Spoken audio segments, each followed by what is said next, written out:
I have had to learn the simplest things last, which make for difficulties. Even at sea, I was slow to get the hand out or to cross a wet deck. The sea was not finally my trade, but even my trade at it, I stood estranged from that which was most familiar, was delayed, and not content with the man's argument that such postponement is now the nature of obedience, that we all are late in a slow time, that we grow up many, and the single is not easily known.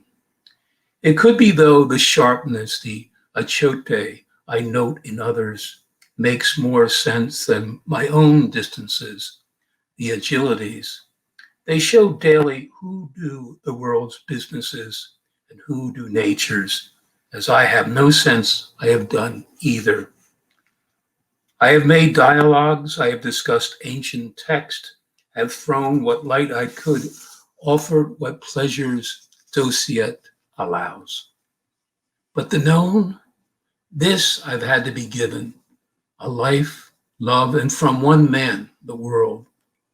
Tokens, but sitting here, I look out as a wind and water man, testing and missing some proof. I know the quarters of the weather, where it comes from, where it goes, but the stem of me, this I took from their welcome or the rejection of me. And my arrogance was neither diminished nor increased by the communication. It is undone business I speak of this morning with the sea stretching out from my feet. Maximus to Himself, a poem by poet Charles Colson, and this is from the collection of his seminal, very long poem, 664 page poem called The Maximus Poems. A work that has had a profound impact on the direction of modern poetry. Good evening.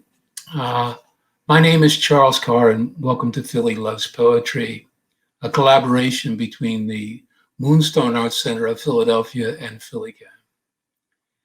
The focus of our program is to give our viewers the experience of the rich culture of poetry in the city of Philadelphia and the richer culture of poetry that comes from outside of Philadelphia. So tonight, the theme of our program is the archives and poetics, the poetics of the archives. And we have two outstanding poets to both discuss this theme and to share with us their poems. First, Jena Osman, who lives in Philadelphia also, has several books of poems which include motion studies, corporate relation, public figures, the network, an essay in Asterisks, and the character, winner of the 1998 Barnard New Women Poetry Prize.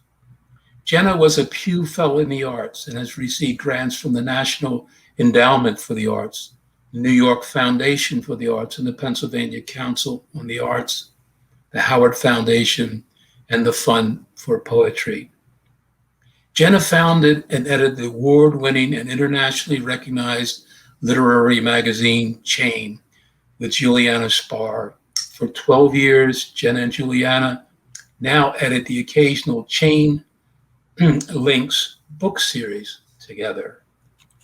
In her 2012 doctoral dissertation on the subject of the poetics of the archive, Sarah Elizabeth Phillips writes, Osman's recent work, on the other hand, may be described as exploring the present through the lens of the past. Her focus is on the ways history has shaped the currencies of our thinking and how it is presented to us in today's currency of language. Osman finds her home in the present and hopes through her work to engage with and offer a means for the subject of history to navigate the present given world. As she writes in the opening poem to the network, rather than invent a world, I want a different means to understand this one. So welcome, Jena.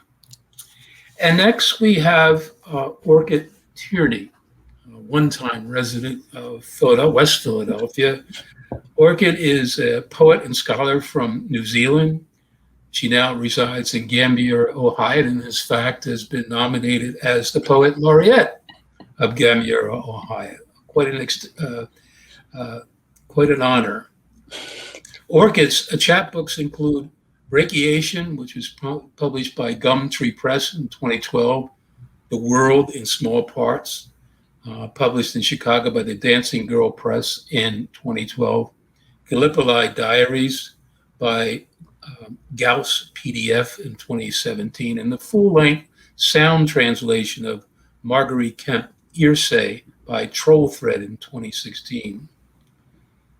Orchid's first collection of Misreading the Wildcat is out from the operating system. Orchid received an MCW from the University of Auckland in 2010, an MA from the University of Otago in 2013, and a PhD in English from the University of Penn in 2019. Orchid is assistant professor of English at Kenyon College in Ohio. In a review of Orchid Tierney's book, Misreading the Wildcats, Brian Tier writes, "What moves me most about these Carboniferous lamentation of plasti modernity is that Tierney's document is no impartial archive, but rather a deeply integrated, implicated, and impassioned environmental advocate and cultural critic."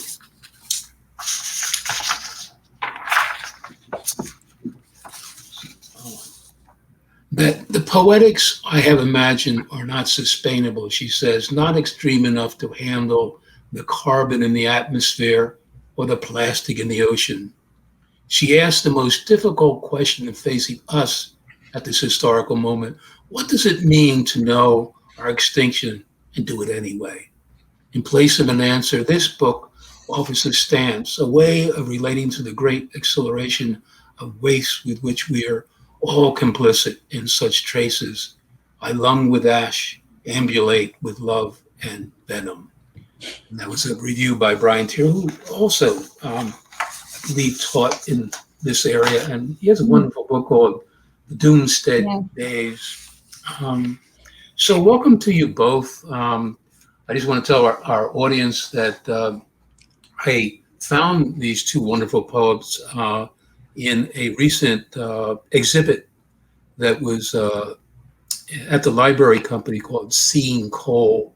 And as part of that exhibit, they had one night of a discussion of poetry, and both Jena and Orchid were there. It was a fabulous discussion, and I'm hoping that we can replicate that tonight. So the first thing, when we're talking about archive, I think the ordinary person might think of a rare book room or a presidential library, or somewhere where there's a repository of the writings of the famous for history or for biography.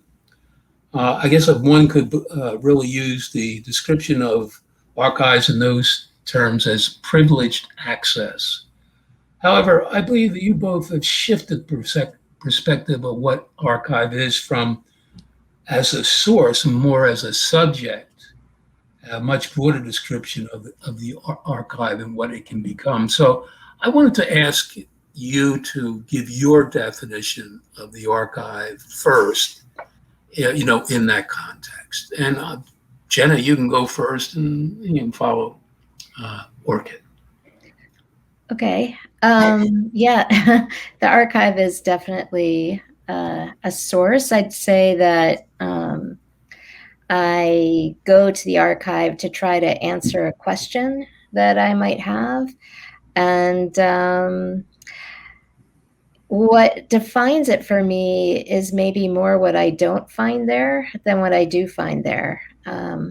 So I might have like a specific question, but what's in the archive, they're just fragments. It's like they're puzzle pieces or clues, evidence to something, and you can never really know the whole picture. And so often what happens when I'm in an archive is that rather than answering the specific question that I might have,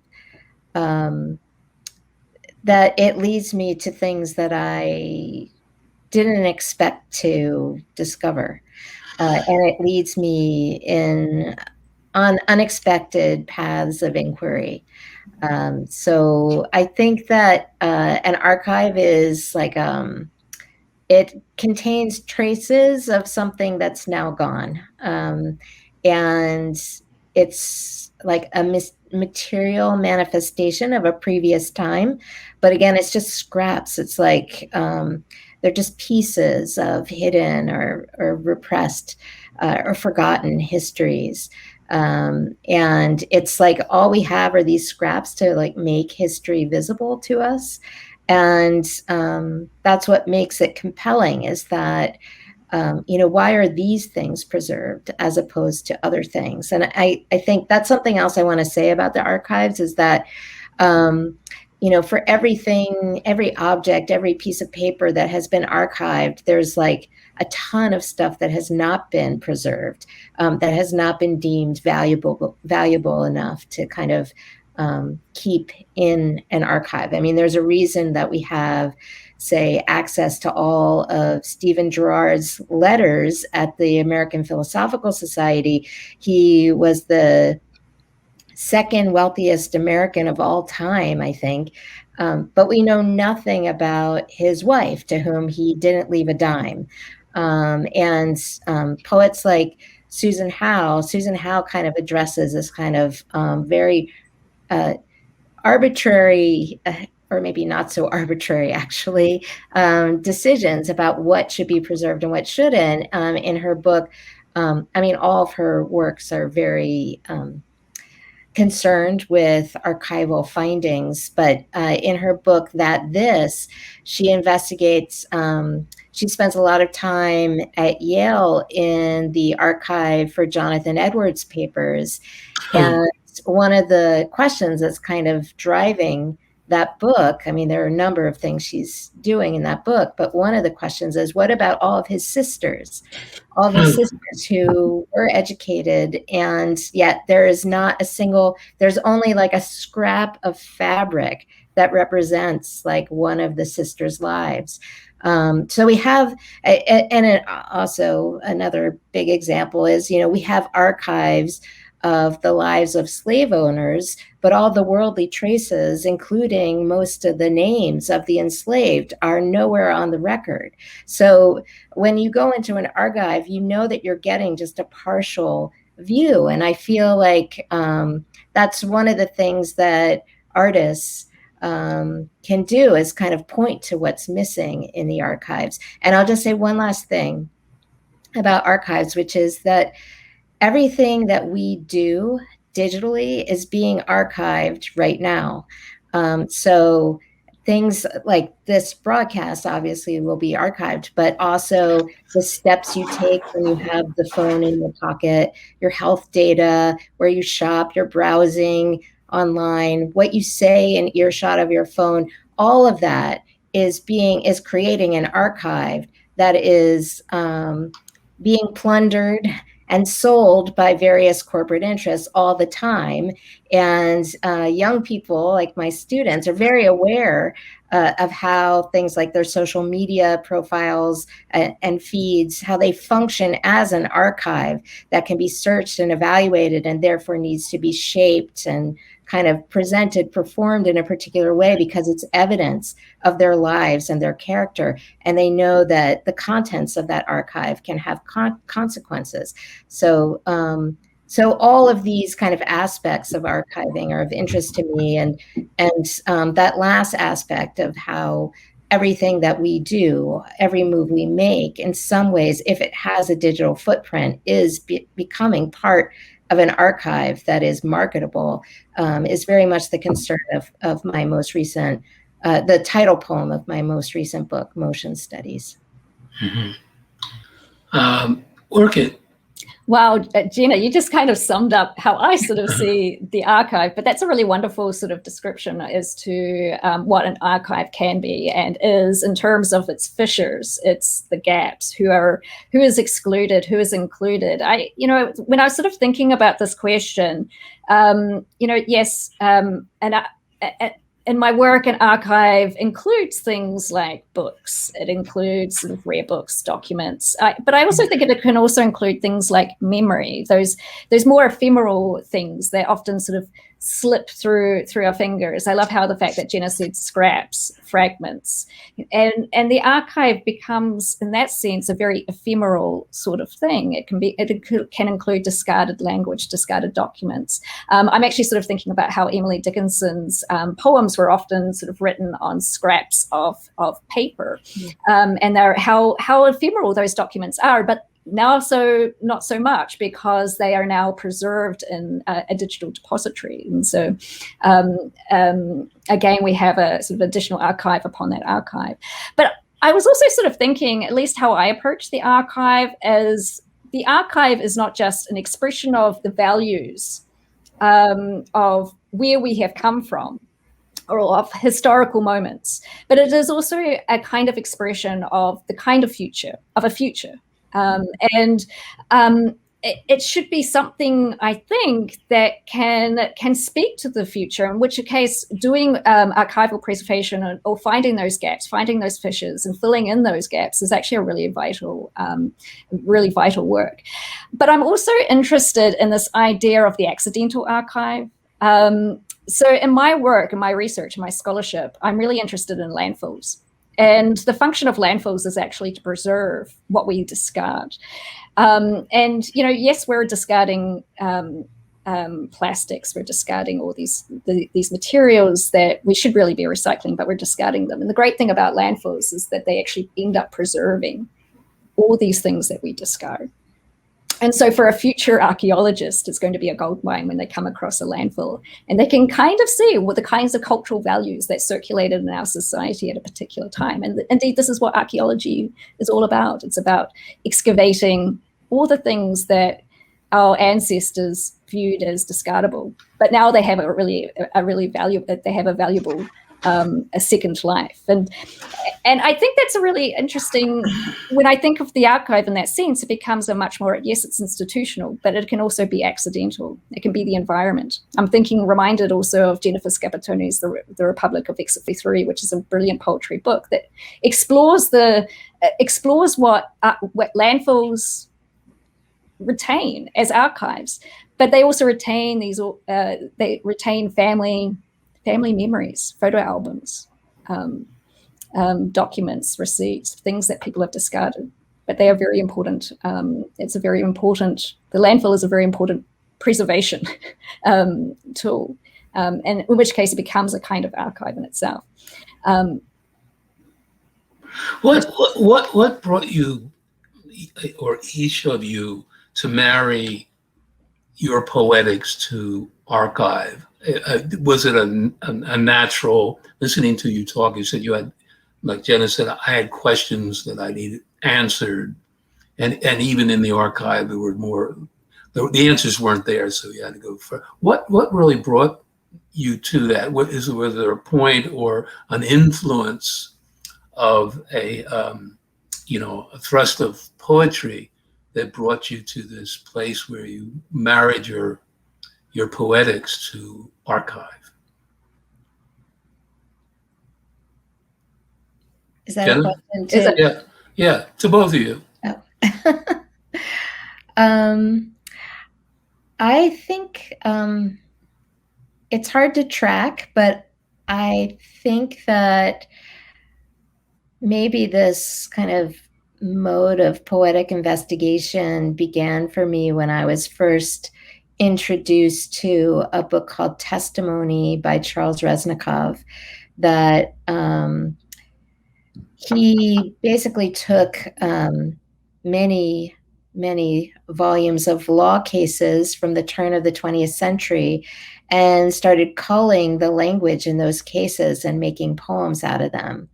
And he didn't really alter the language. He just kind of edited out and kind of took the various lines from the cases that made him kind of feel something in his gut.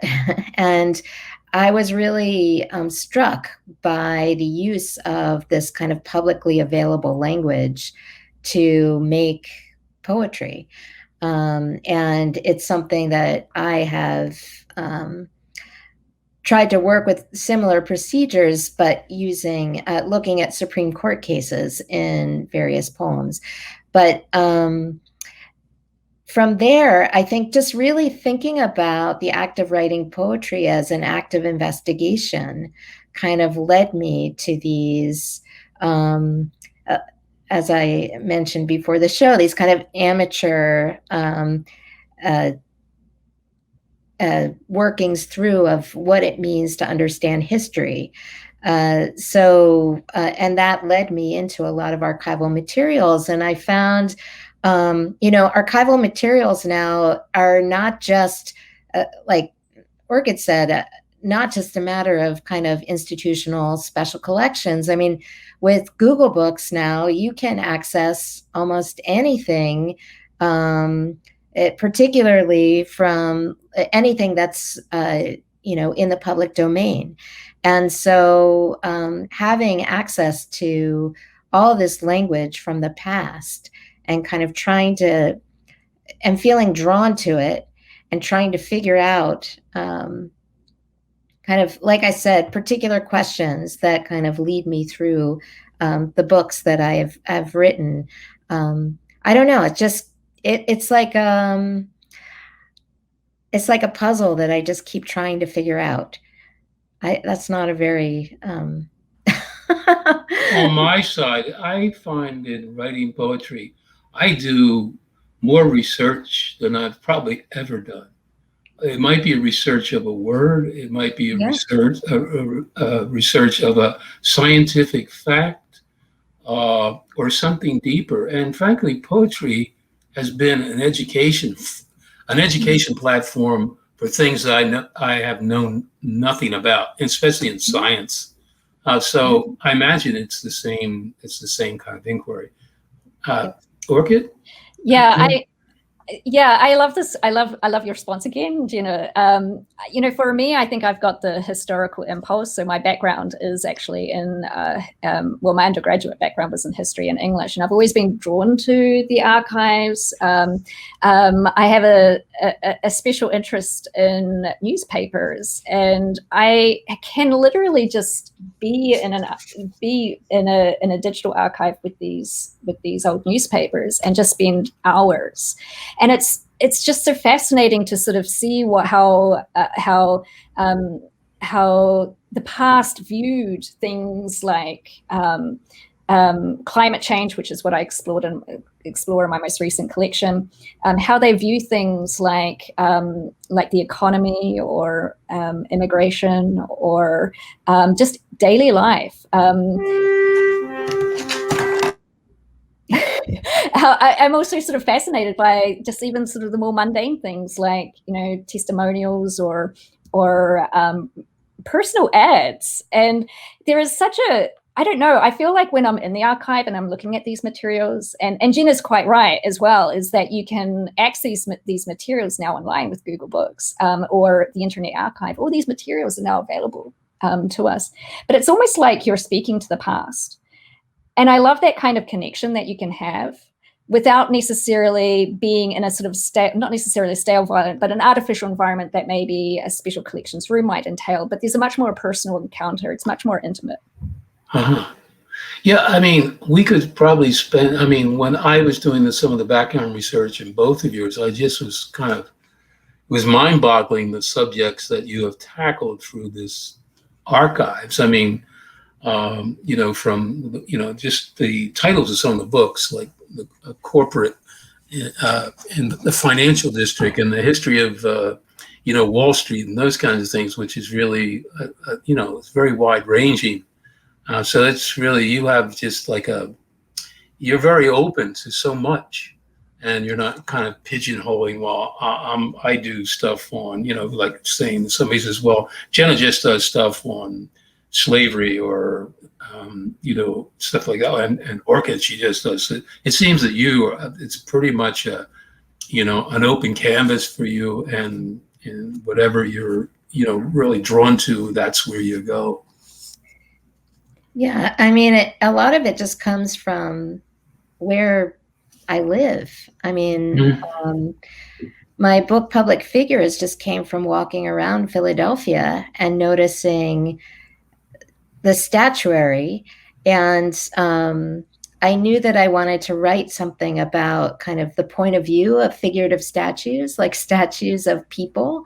And in order to kind of whittle down my set of statues that I was going to focus on, I used the Philadelphia Public Art Database and decided that I was going to focus primarily on statues that were carrying weapons, and thinking about what it means to be surrounded by statuary that are armed as you're walking around and not noticing them. Because once you start looking for them, you're like, oh, actually, there are like weapons everywhere in this way that we don't even see them. And that led me to other databases like the Doughboy statue at the corner of Second and Spring Garden. There's some controversy over that statue, and that there's like 140 statues that look just like that all through the country. But it turns out that ours is kind of a counterfeit. It's not that active, which I learned by finding another digital database, Earl Goldsmith's Spirit of the American Doughboy database. So archives were leading me to other archives, and the research was just kind of telling me where to go. Fascinating. Well, this could be, a discussion that, could go on for another show, really. I mean, it's just a fascinating topic, but you are poets, and our audience wants to hear your poetry, as well as, what is the content and what got you to these poems. So, Jena, do you want to start off and read some of your poems, and you can discuss them, in the context of just what we were been talking about in the archive. I'm going to read, Orchid and I, like you said, we did an event at the Library Company fairly recently, and I read half of a poem called System of Display, which is the last poem in this motion studies book. So I'm going to read the second half of that poem, and I'll just say that this poem was written after working in the archives of the Wagner Free Library of the Science Museum in North Philadelphia at the Free Institute of Science. And I was trying to just get a sense of who William Wagner was, which was very difficult. It was one of those questions I never really was able to answer in working through those archives. But I did find letters that he wrote when he was working for Stephen Girard, and that was kind of the only instance of his voice. So a little bit of that is in here. And it's also about a brain coral that is actually on display in the museum. In the Museum of the Wagner Free Institute of Science, in a vertical case on the bottom shelf is a large hemisphere of brain coral. Its ridged convolutions, its labyrinthine valleys and depressions resemble your brain. The handwritten label says Diploria cerebriformis, E and H, Bahamas, 3332. Diploria is the genus, cerebriformis the species. E and H is for Henri Milne Edwards and Jules Haim, the first recorders of this specimen type. The Bahamas, its point of collection. The accession number 3332 indicates that this particular specimen was added to the collection after Wagner's time. Scientific facts. Zoophyte for the mass, polyp for the individual. Animals budding, but not completely separating. See their bones on the outside. Brain corals can live for up to 900 years, so it can be assumed that specimen 3332 witnessed much history before being plucked from the sea. For instance, The Loyalists retreat to the British Bahamas after the American Revolution, enslaved people working the colonized land. For instance, the people freed from foreign ships in Bahamian waters when the British outlawed the slave trade in 1807.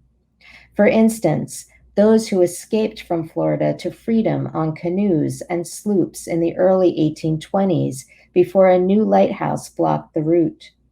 For instance, the cotton picked by slaves in Charleston shipped to the Bahamas in order to avoid the Civil War blockade. For instance, those who stowed away on those ships full of cotton in order to be free once they stepped on Bahamian soil. Bahamas, from Baha Mar, means shallow sea, means some will swim and some will drown. Human acts.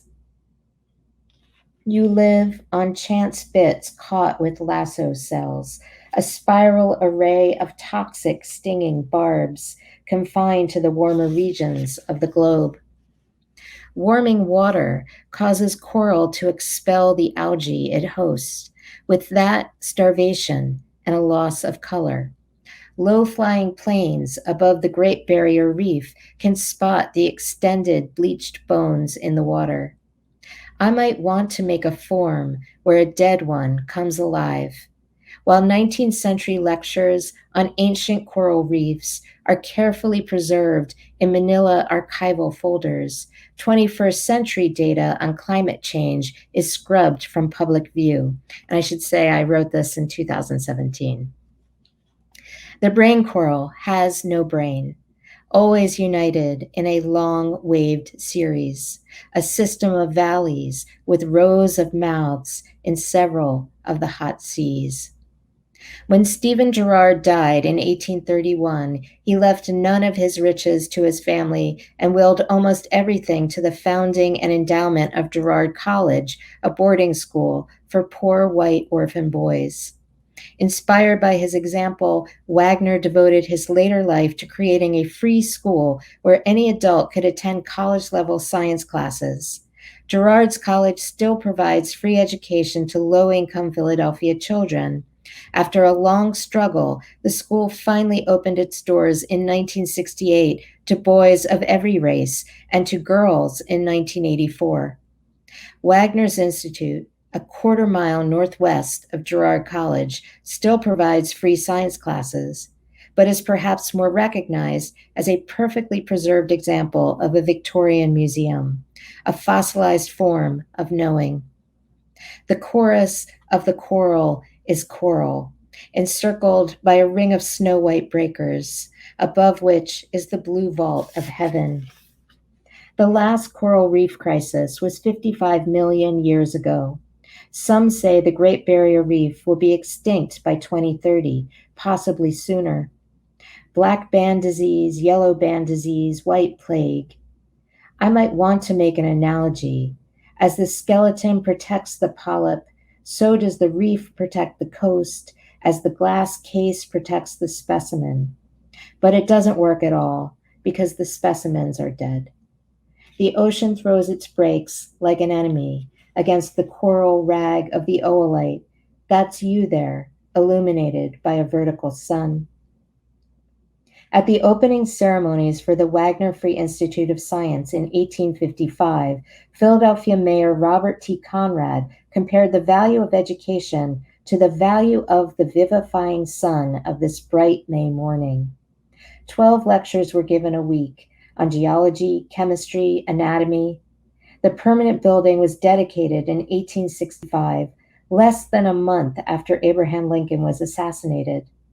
While the newspapers reported up to 600 students attending nightly in 1857, an 1869 entry in the Annals noted a medium audience, partially due to, quote, the demoralized state of society incident to the late rebellion, precipitating upon society a large number of bad characters who carried out their crimes in private places and unlighted streets. This is the only intersection between the Institute and the tumultuous events of the day that I can find. Your meandering depressions and Gothic ridges, The long swell never ceases, the consolidated debris, unconscious instruments of stupendous operations. Professor Kirkpatrick lectured on civil engineering at 7, Dr. Child at 8 on the organs of sight. He gave a most interesting lecture illustrated by the recent eye of a bullock, also diagrams, weather bad, audience small. On the radio, in defense of a new sugary drinks tax that pays for pre-kindergarten school programs, Philadelphia's mayor says, education is everything. 16th, nothing special. Dr. Child concluded his remarks on vision, etc. at 7. Professor Wagner at 8 on volcanoes, etc. A few weeks ago, a newspaper article reports that 2/3 of the Great Barrier Reef is dying or dead. Dr. Child lectured at 7 o'clock on the teeth. Professor Wagner at 8 on earthquakes, weather disagreeable, audience small. When I read the local newspaper online, an ad fills up my screen urging me to tell my legislators to axe the tax. Dr. Child lectured at 7 on the digestive organs. Professor Wagner at 8 concluded his remarks on earthquakes, etc. Audience good, but much disturbed by a noisy meeting of druids in the upper hall. Facts flex and change based on a determination of my likes and dislikes. Ice reflects the sun back into space. I might want to see the teeming archives of the organized world, single file in the valleys of convolution. I might condemn empirical knowledge detached from culture. I might become a mineralized skeleton of the lily-shaped radiaria pouring its calcareous secretion on the parent mass. You might claim the current climate a form of denial. You might be a nervous system, inside hemispheres with valleys that extend the entire width of domed colonies. I might propose an expert separate from the world. I might inhabit an intramural furrow, a double valley character broader than the true valley. I might register a paradigm shift in modes of understanding. You might be a ribbon-like columella feeding on small, drifting animals. You might be the expert called into question. You might slip on the deep arm of the sea, an unexpected shelf trapped in a greenhouse gas mantle. I might opine that these days opinion determines fact. I might point to problems in the celestial mountains, irreversible melting flooding the ports. I might say scientific facts are symbiotic with human acts. You might reply, look up into a green sky of photosynthetic bacteria. You might argue that science is what determines culture. You might be devastated by the crown of thorns starfish and cyclone scouring, succumb to warmer waters, and become a crumbling mound of calcium. I might want symbiotic bargains. I might shout that the earth can't buffer. I might dream of a broadcast spawner that anchors in the vast aquatic deserts of open sea. You might hallucinate the delicate arms of a basket star reaching out to predict the future. You might grasp and sting the brittle flower animals. You might want all of the surface area, all of the sun. Thanks.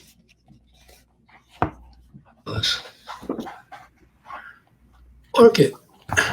Oh, thank you so much, Jena, for that really wonderful, wonderful poem. I'm going to read To the Island, which is from my collection.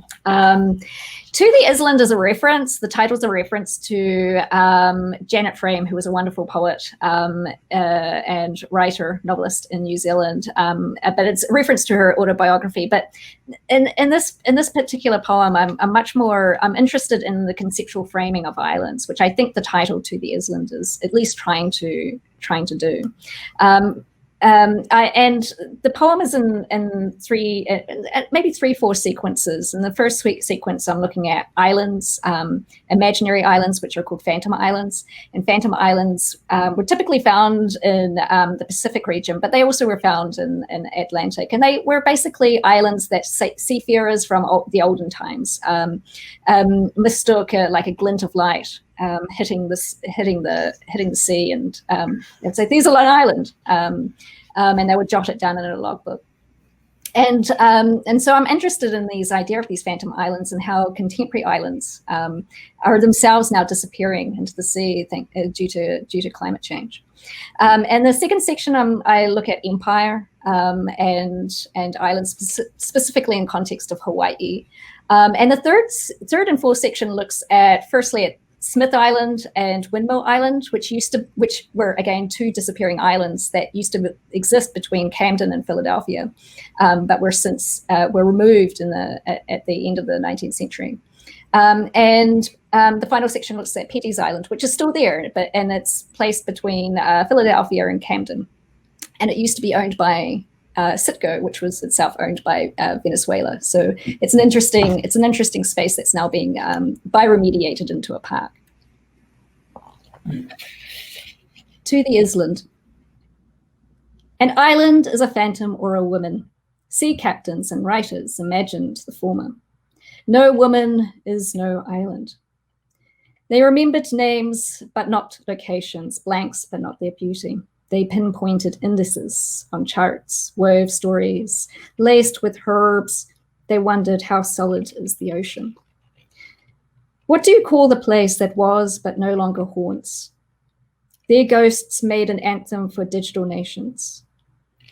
Tuanaki, Terra Nova, Podesta, Thompson Island, Rupa Negra, Sandy Island, Nimrod Islands, New South Greenland, Pepper's Island, St. Matthew's Island, Cantia, Crocoland, Thule, Antilia, Aurora Islands, Petakilis Bank, Picalo, Bermeja, the island of California, Tabor Island, Jupiter Island, New Zealand.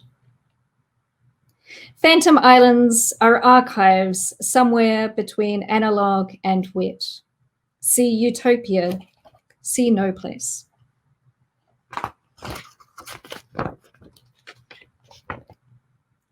At 8:05 a.m. on January the 13th, 2018, an employee at the Hawaii Emergency Management Agency, or HEMA, initiated an internal test by pressing the wrong menu option, thus sending a false alert to the cell phones of hundreds of residents and tourists in the area.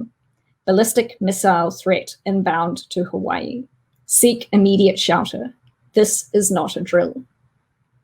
Anyone watching their television screens at the same time would have received calmer instructions. If you are indoors, stay indoors. If you are outdoors, seek immediate shelter in a building. Remain indoors well away from windows. If you are driving, pull safely to the side of the road and seek shelter in a building or lay on the floor. But would a nuclear missile target Hawaii or Hawaii? What is the difference? Discuss it dreamily. The incident reminds us that the nuclear holocaust has already happened at sea and on the Susquehanna River. See the Marshall Islands, see Mururoa, see 3 Mile Island. Like the fluid apostrophe in Hawaii, islands have always been a sacrifice zone for one empire or another. See Island of Dr. Moreau, see Shutter Island, see Island of Lost Souls, see Jurassic Park, see. That Hawaii could have been atomized is not a bug, but a feature of the imperial program. After all, islands have been systematically used throughout the Franco, German, Spanish, Portuguese, Astro, New Zealand, British, American histories to quarantine the empire's abjections, sick people, migrants, residential garbage, the homeless, toxic waste, nuclear tests, excess populations, enslaved peoples, military garrisons, the mentally ill, oil barrels, refineries, tanneries, grease rendering factories, wildlife documentaries, and fake news. See Moana, see Wake Island, see The Island, see. Here's a story. It was research on these phantom islands that eventually landed me, so to speak, on Smith and Windmill Islands, which lay once between Camden and Philadelphia, opposite, in fact, to the gondola pillars on Penn's Landing. Early records described these land masses as mostly mud mounds, growing when the cities grew as heavy industry and sailing ships washed up silt onto their shores. So to speak, a ship hole lay underneath the mounds. But how did it get there? What we know is that deep time is slow data, and petrotime wants fast uploads. Others leave gondolas to map the vexed sites of their being. Some phantoms are solid and others are wet archives. What we know is that successive tides of sediment produced an exquisite 25-acre island. In 1838, city officials violently carved a canal down the middle to help ships navigate between the two ports, so to speak. What we know is that John Harding built a wharf on one of these islands to entice local farmers to bring grain to his mill. What we do know is Windmill Island was large enough to accommodate a coal yard, a hotel, an execution site, and a lead works factory. We also know that the Sanitarium Association of Philadelphia encouraged mothers and children to visit a small summer resort on the island so they could take refuge from the city's heat. We know that the children called this place Soupy Island because they were given free soup. We think an island is a beginning in want of enclosure, a paradise for nomads, but not for those in wanting. No place, so to speak. Here's the story. Smith Island was a haven for the city's poor and homeless until the merchant Jacob E. Ridgway purchased the land for $55,000. What we know is that he pushed out the poor and terraformed the island. He constructed a bowling alley and a beer garden to lure the respectable classes. We imagine that he toyed with the idea of replicating Coney Island in this condensed area of Philadelphia. The papers reported that the park was a hotbed for riffraff and street fights. What I imagine is that sex workers found refuge in contract. As a mayfly affair, no place is a space between narrative and law. Paradise is a pause between abyss and desire. Some think it was competition with New York City that altered the Delaware. Some think that these islands impeded the development of the waterfront in Camden and Philadelphia. What we know is that dredging began in 1891 and the sediments from these islands were deposited on Petty's Island to reshape its turf. By 1897, both islands were gone because islands are migrants who dream visas without voices. Utopia, so to speak. Question. Can we build on an idea of the planetary and Earth based on the island alone? The answer is maybe. Let's call it Earth. It was research on these local phantoms that landed me, so to speak, on Petty's Island, a small slice of land between Philadelphia and Camden. Here's the story. The Lenape called the area around the island Sakamochin-ing. The British called the island proper Shakamaksan. The Swedes called it Aquakenaska. The Anglo-Americans called it Treaty Island. The government called it Petty's Island. The island's historian barks another name in a language I cannot hear. My Polaroids become objects for dreaming islands which mouth their own names. So I visited this island and I was also taking photographs of it, which is included in the collection. What we know is that the oil company City Service purchased this island in 1916.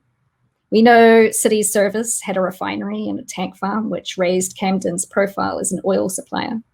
We know a coal yard on the southern tip served Pico until the Great Depression. We know City Service gained full property rights to the island in 1953. City Services was rebanded as Citgo in 1965, a foreign country between two US cities. Despite reports, there are no bald eagles on the island. But if they were, they'd be Venezuelan. The historian ignores this fact. He tells us we can step onto the shore.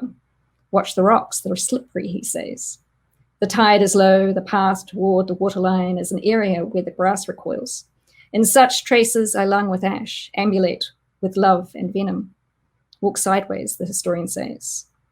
I walk sideways. Down the path like a crab onto the greasy shore, overlooking the Delaware oil plant on the Philadelphian side. I haven't seen this plant's waterside facade before. It's hard to see at this distance. I shoot a couple of pictures and a few more of the beach without capturing any detail. History, it lacks resolution anyway. The clouds like ears of corn. This island, the roughness of fly wings. They brought enslaved peoples to this island to avoid import taxes. The historian calls them slaves. I say nothing. Everyone agrees that Philadelphia hasn't confronted its role in the trade of human beings. Everyone is white. I crush stones and dirt against the film, imprinting texture upon surface. I think, why poultry? Fly rings will do. Here's a story, the final story. Act 1. Rising seas destroy Pacific atolls. Act 2. Islanders migrate to the United States, New Zealand, and Australia. They are refused assistance since international law doesn't recognize the status of climate change refugees.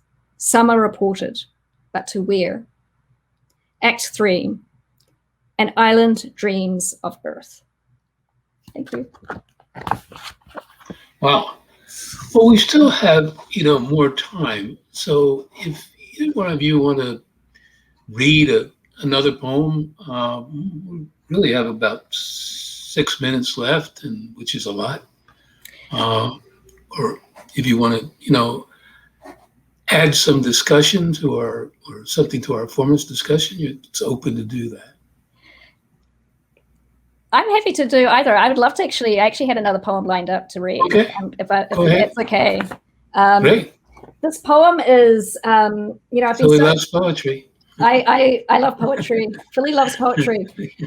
But this poem is really for the folks in Carbon County who have fought a very long fight to protect their waterways. I actually read this poem at our last event, and I wanted to just sort of give some framing that they've fought very hard against the Penn East pipeline because they're very conscious of how dangerous fracking is. So I will read this poem, and it is dedicated for the people in Carbon County. In Carbon County, the petronauts core. Actually, let me take a step back. The poem is actually called Prayer Suit. In Carbon County, the petronauts core to clear trees for the Penn East pipeline.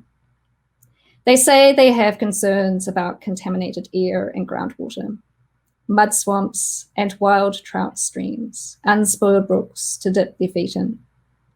They say they can safely transport gas as a Muslim of faculty and bring 12,000 jobs to the county. They say they will post no trespassing signs and conduct town hall meetings, distribute angry flyers, and build websites and call radio stations to raise public awareness. They say natural gas is green like clean coal, and their teams live there.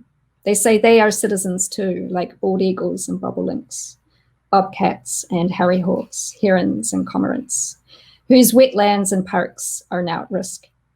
They say they will seize private and preserved lands using eminent domain. They say Molly Maguire will fill their chests with smoke and calm, stir up wasp nests and hillocks of black snow, because everyone's goal is mine more coal. They say, this is proof of my words, that mark will never be wiped out. This is your house. Notice you have carried this as far as you can by cheating from a stranger who knows you. So they prayed, oh dear Lord, please help us stop the pipeline. Amen. Say, now you're cooking with gas.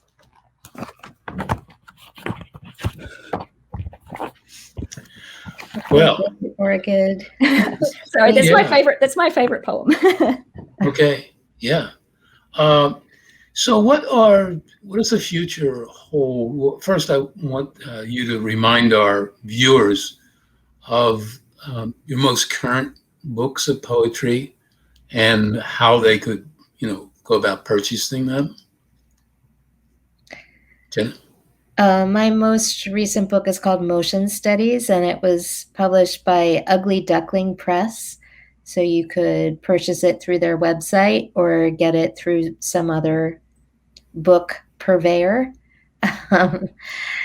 Yeah. Okay. Yeah. Sorry.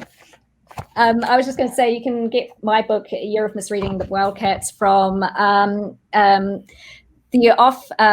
the operating system. And the great news is that they have an open access library, so you can download it for free as a Yeah. PDF. Oh, wow. You can download it for free. Download it for free. You can give a donation. Okay. And That's terrific. can I just say that Sure.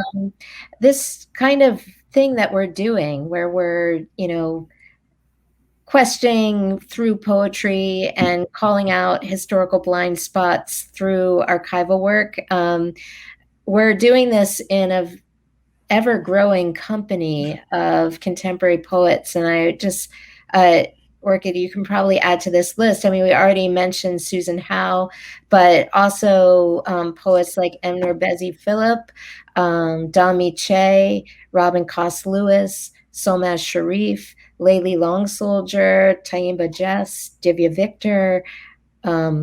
Add to the list. There's so many. There's so many. Craig Santos Perez, Kira Hume. I was going to mention Divya Victor. Her book is absolutely fantastic. The list is just so endless, and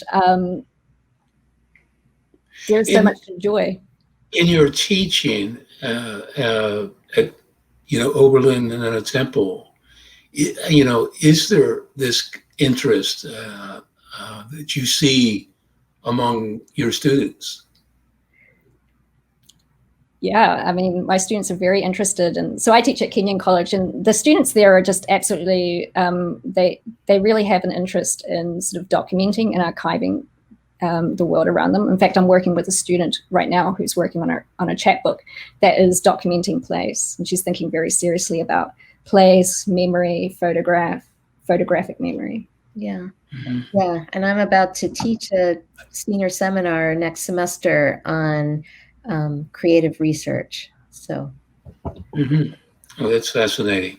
Well, I'm really grateful to both of you that you've come and shared your poetry and also your explanations and discussion about the archive and how our understanding of the potential of archive and what archive is has really been reframed, hopefully, and how I really think of the view that what is poetry, and what impact can it have? And when I hear you talk about that, both of your work really has a message, and that you're really striving after something. And I think it's not just poetry for poetry's sake. There's something very much behind the kind of message that is coming through in these poems. And I think it's, absolutely marvelous. And I think it gives people, maybe people that are not necessarily poets yet, a great deal of courage of, hey, there's a lot of different places that I can find poetry. And I don't want to use the word found poetry, but it is in kind of a way of found poetry. So I'm very grateful. I think it's, an exciting title and theme in poetry, meaning that people, other poets can explore. So I hope people that are poets that are tuning in, will buy your books or research you further. As I said, Jena, I stumbled upon a whole dissertation that has one big chapter about your work, and I don't think you even know about it. So, and I'll send you that. I'll send you that reference. So, in closing, I wanted to say that this is just another program of the Moonstone Arts. We do close to 100 events, poetry events, every year. And now it's really growing because of, the virtual studio. We've been able to connect to people in Ukraine, into France, and in other countries, in Great Britain and Ireland. So I just ask people to remember that and to go to our website, moonstonearts.com, and make a contribution to help continue to support Moonstone Arts. Thank you again for tuning in, and I hope you're tuning in again next month.